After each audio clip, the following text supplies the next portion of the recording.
The Obamacare open enrollment for 2026 is almost here, and there are a ton of new changes that could cost you and your family thousands of dollars. In this video, I will be breaking down everything step by step, and I will even share with you in the end the 3 most common mistakes people make when applying for coverage and how to avoid them. Trust me when I say this is the guide that you cannot afford to miss. There is a lot of information here.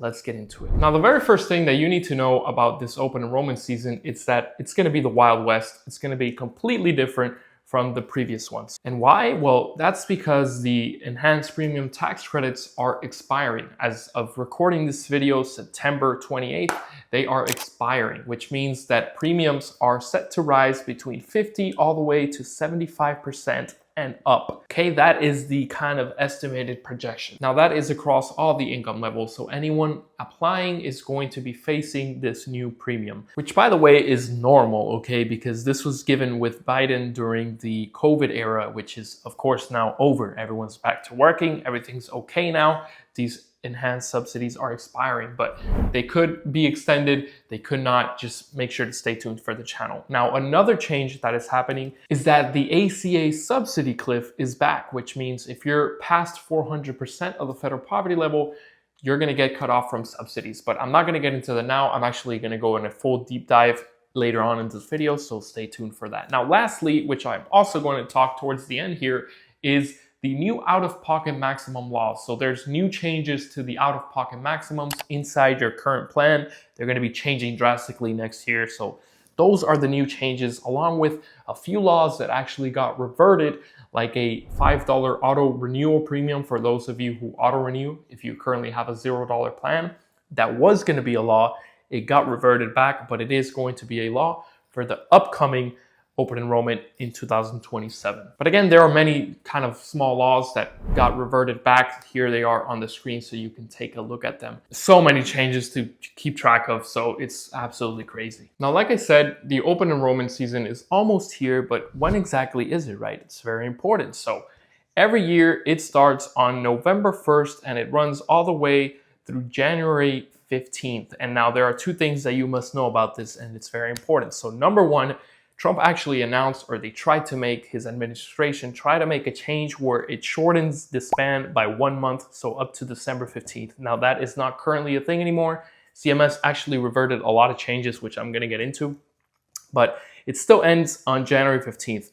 However, the second thing I wanna talk about is December 31st, 2025. So this is the deadline to actually be active on January 1st of 2026. So if you are enrolling in November, December, you must pick out a plan and pay for that plan before December 31st, unless you want your coverage to begin February, right? So make sure to enroll in your plan, to select everything, to finalize everything before December 31st. So your plan could be active on January of 2026. Do not have that coverage gap for no reason, folks. Very, very important. Please apply before December 31st. Now, if you're fairly new, you might have a very natural question, and that is, who can apply, right? Who actually qualifies for the Obamacare? So let's talk about the requirements, because there are a few and they are very important. And of course, it changes every year. So obviously, number 1 thing is always going to be your income, right? As long as you have an income, you can apply for these health insurance plans through the marketplace, right? Now, I'm gonna get into the subsidy part of the income, which there is a subsidy, something that helps you pay for your plan. I'm gonna talk about that now, but first let's talk about the requirements. So number 1 is your income, right?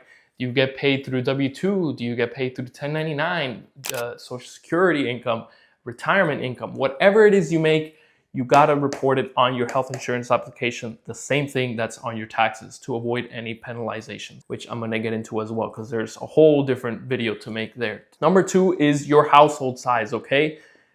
It's not just you that applies for these plans, folks. It's your entire family.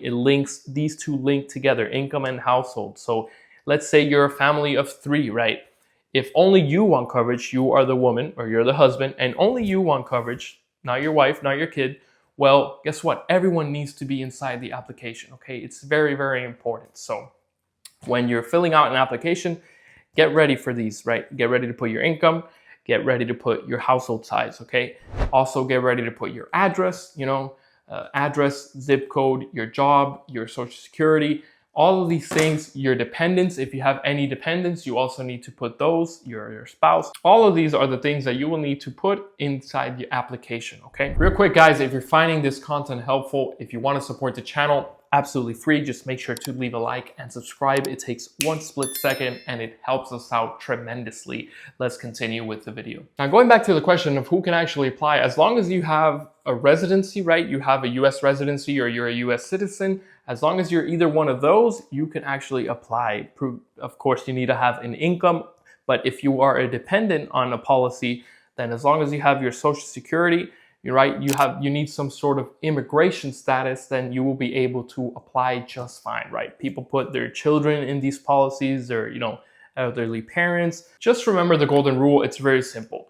Whoever is on your tax household, tax household, needs to be in your health insurance application. That's it. If there's 4 people in your tax household, there's 4 people in your application. It doesn't matter how many people want coverage, okay? That is super, super important. It avoids tax penalties in the end of the year. Now, remember earlier when I mentioned the subsidies? Well, this is probably going to be the most important part of this video, so you have to pay attention. So based on your income, again, the income is probably the most important thing when it comes to applying for your health insurance. Based on your income, you are getting something called a subsidy, okay? Subsidy in the form of these things called premium tax credits. Premium tax credits, or PTC, premium tax credits. So you're getting this advance every single month and it'll help you pay for your plan. Now, how much exactly are you gonna qualify for? Well, that's a great question. So up on the screen here, you could see the income limit chart for Obamacare in 2026. So on the left side, you have your minimum income, and on the right side, you have your maximum income. Now, this chart is basically more or less going to tell you how much you are going to pay. It's all based on the federal poverty level, the chart. So left side is 100% of the federal poverty level. The right side is 400% of the federal poverty level. Now, to make things very, very simple, the rule of thumb is the less you make, the more credits you get, the cheaper your plan. The more you make, the less credits you get, the more expensive your plan, right? Very, very straightforward. Now, remember I talked about household size. So your tax household size is very important, okay? So depending on your tax household size will also determine in which part of the income limit chart you fall in, right? So if you're a family of 3, you have to meet that minimum income there on the screen. And if you're an individual, you have to meet the minimum income there as well. Now, this is where a lot of folks make the mistake of not correctly estimating their income. Remember, folks, it's always based on your AGI, your adjusted gross income, not your pre-tax, okay? A lot of people make this mistake. It's not the pre-tax income that counts, okay? Pre-tax income and adjusted gross income are 2 different things, okay? So make sure you have your adjusted gross income and you're estimating it as close as possible. Also, if you want to know exactly how much you're going to pay next year, then you could use this calculator tool, which I'm going to link in the description, but you pretty much just, put your income of whatever you're going to make, let's say 45,000. Coverage from your spouse available, you put no. Number of people in your family, however many people are in your tax household, you obviously put it here. 1 adult, let's say a 30-year-old male with no children, you click submit, and then here it's going to let you know what you're getting in premium tax credit with the enhanced subsidies in 2025 and what you're going to get without the enhanced premium tax credits for 2026, as well as a bunch of information like your cost for a silver plan, your cost for a bronze plans, etc. Link is in the description. Now, this gets a little bit trickier than this, and for 2026, there is a brand new change that is back, okay? I'm, of course, talking about the ACA Subsidy CLIFF. Now, it's back, and it's worse than you think, okay? So for those of you who weren't around, didn't have health insurance, you actually gradually, when you're close to 400% of the federal poverty level, so this income limit here. When you're past that, usually it kind of gradually lowers down. So let's say you have your 400% federal poverty level here, and you were getting less and less income or less and less premium tax credit until you reached $0 and you got no more. And that's past 400%. Starting in 2026, things are a lot different. So think of it like a steep drop off. If you have your 400% of the federal poverty level here, you're getting $0, okay? $0. So now let's use an example because it gets very serious, especially if you're older and if you have a big family, because older folks get way more subsidies than younger people do.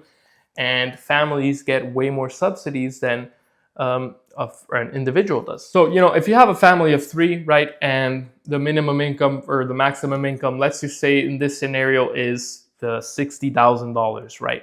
The thing is here that based on these $60,000, this family, for example, could be getting $1,500 every single month to help pay for their plan, right, in premium tax credit. Here's where it's going to get really tricky. So if this family were to make, let's say, $60,001, just $1 over the 400% of the federal poverty level, right? Guess what? They are getting no tax credit anymore. So if they were getting $1,500 in premium tax credit in 2025, in 2026, just because they reported on their taxes $1 more, well, they're getting $0 in premium tax credit. So whichever plan they were going to choose, it's $1,500 more expensive. That is an extreme version of the ACA Subsidy CLIFF being back, but that is more or less how it's going to work. So again, this is the most important part of this video. Please, when you're talking to your agent, when you're talking to your broker, correctly estimate your income. It's going to make or break your health insurance plan for 2026 because it's either going to be a lot more expensive or something that you could have afforded, okay? Remember, you can always reach out to me. I've helped thousands of individuals and families get the health coverage they need. I've never run into an income problem. So you can have my contact info here, 305-970-8583. So once you start applying for health insurance in 2026, you have to know that inside the marketplace, right?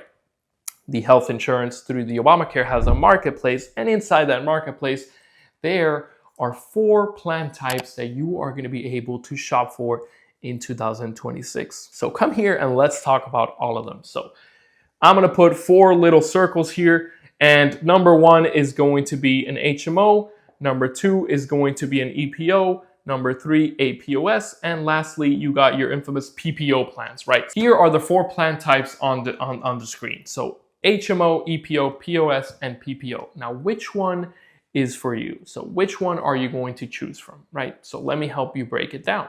So your HMOs are health maintenance organization plans, are for those folks who, may not really need care too much, and it's going to be most affordable. So if you were tight in your budget, and you still want some type of health insurance coverage, the HMO plan may be for you. And why is that? Well, because of course it's going to be the most affordable option. Right now it does have some limits, right? Some strict limits. It's the most strict option.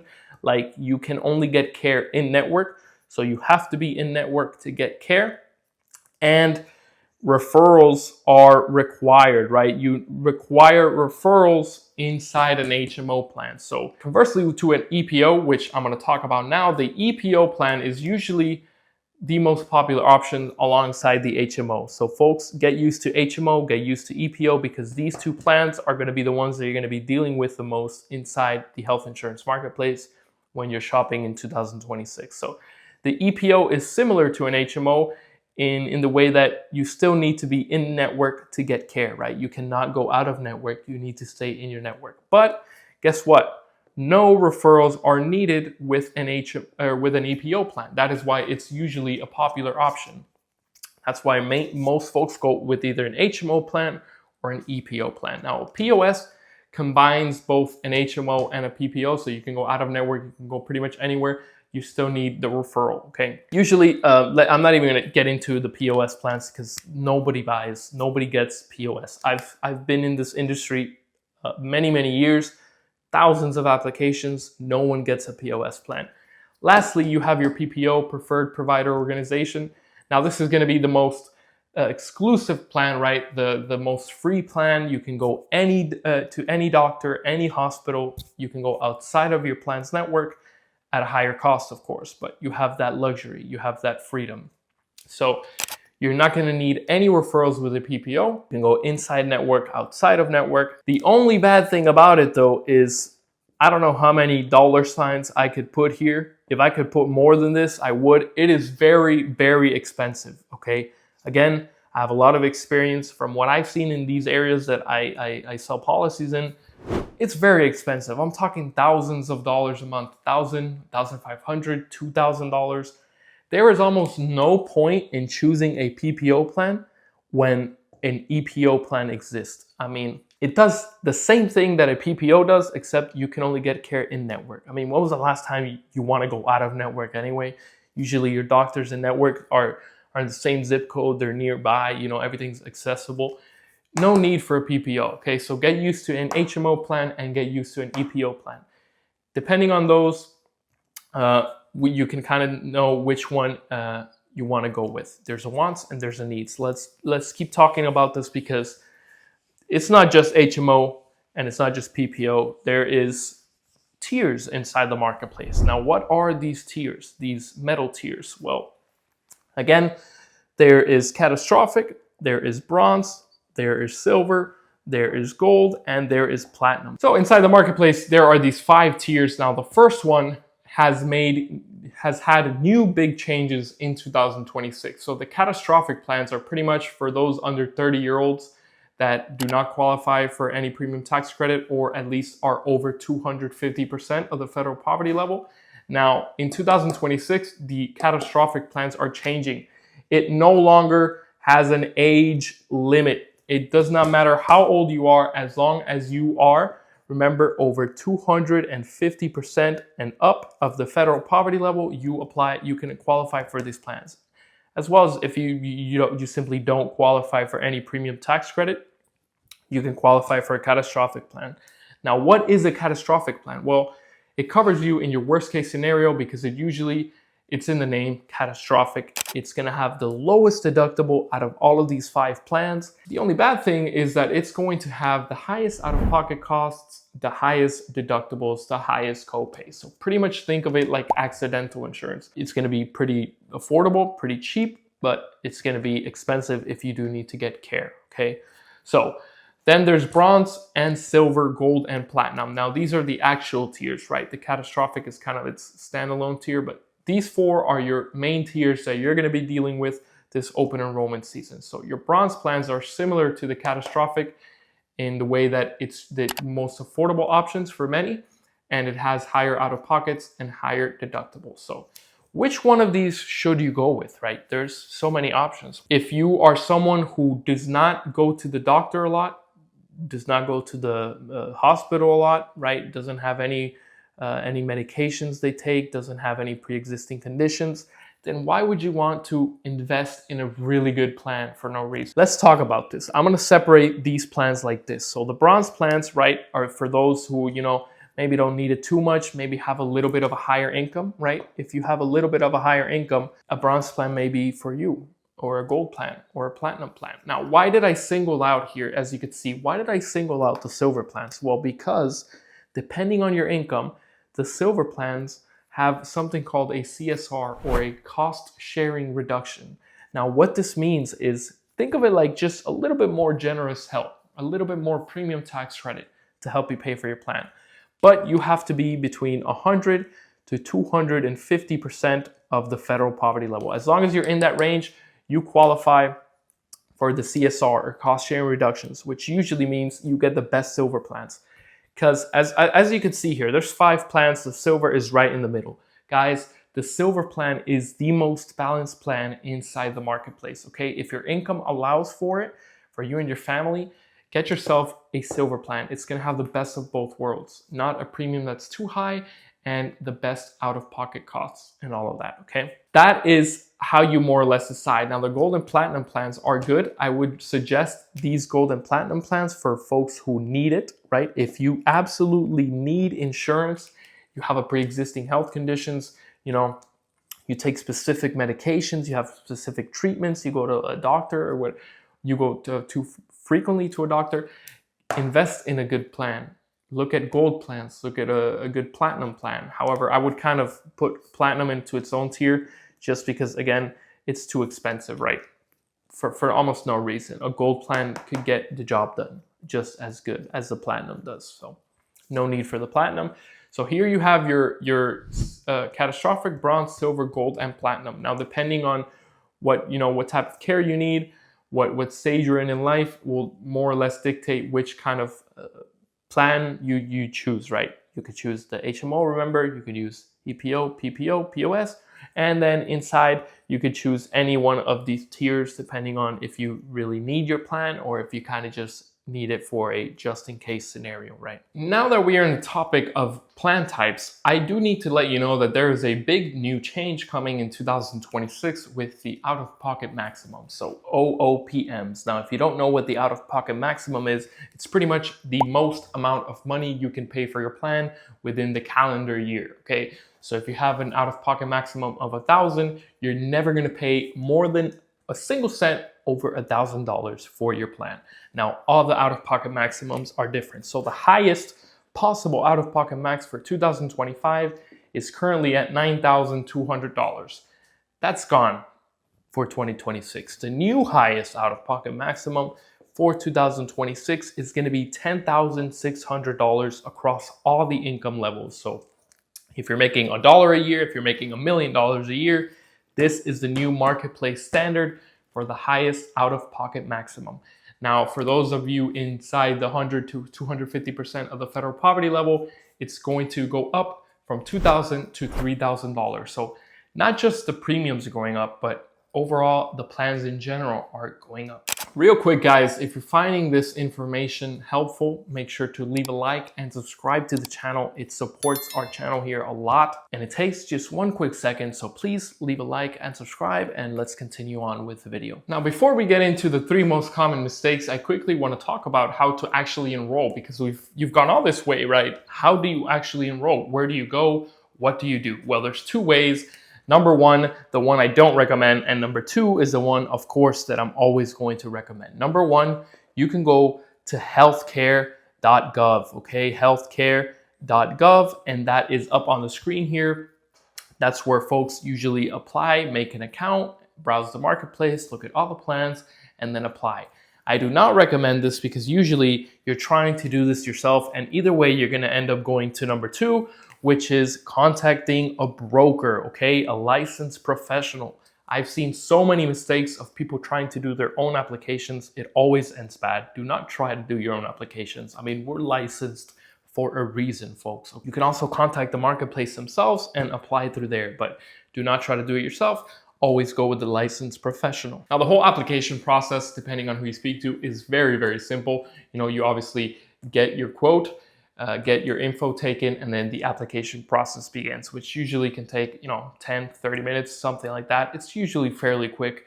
After that, you usually get your insurance cards in the mail 7 to 10 business days after, and then the policy always begins the very first of the very next month. And just like that, you are enrolled into the plan. But wait a second, because the most important thing is coming up. Now, as promised, let's talk about the most common mistakes that people make during open enrollment and how to avoid them, okay? So jumping straight into it, number 1 is miscalculating your income. Again, everything ties back to the income because, of course, like I said, there's 2 primary ways that you can kind of make an income.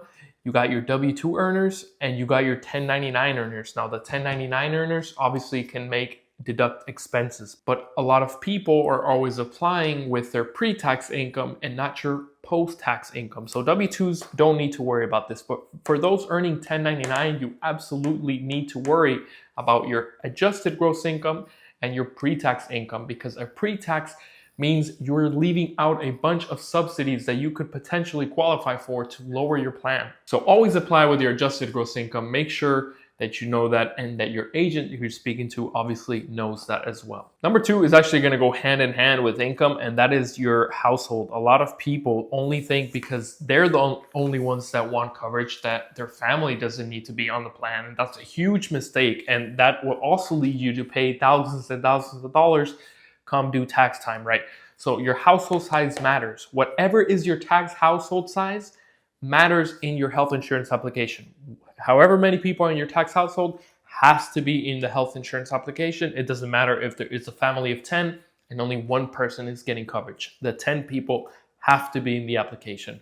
Otherwise, you are going to run into unnecessary trouble during tax time. Now, lastly, I want to talk about agents/brokers, okay? Because it's very important. When you're applying during open enrollment, make sure the agent or broker you're talking to contracts with every single company inside the marketplace. Because what's going to happen is if they're only selling you one company, they can only sell you one or two.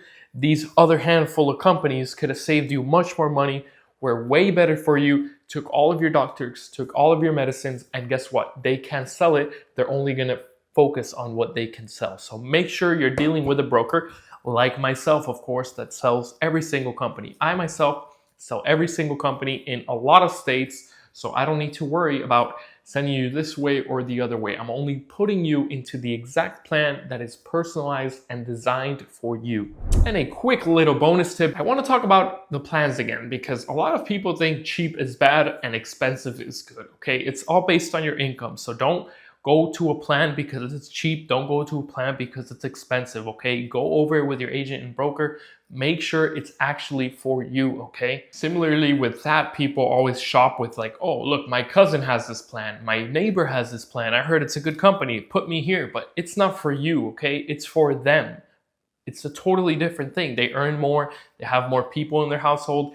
You have different circumstances. So do not close yourself off to one company, to one idea, and explore the entire marketplace. And ladies and gentlemen, there you have it. That has been your ultimate complete guide to health insurance open enrollment in 2026. Real quick, while I have you here, if you found this video helpful, make sure to leave a like and subscribe to the channel because it helps out tremendously. It supports me a lot and it's absolutely free and it helps us out. Now, if you haven't enrolled yet, you're thinking about enrolling, you're looking at your options, well, you are watching the best in the business. I pride myself on being the best and having the best absolute world-class customer service for my clients. I've had thousands of clients and I hope to see you in our family here. So 305-970-8583. Once again, here is the number on the screen. You can feel free to contact me right now.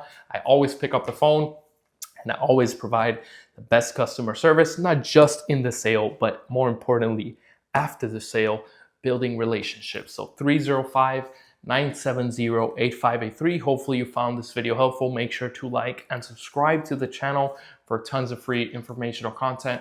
Thank you all so much for watching. I'll see you in another one. Bye-bye.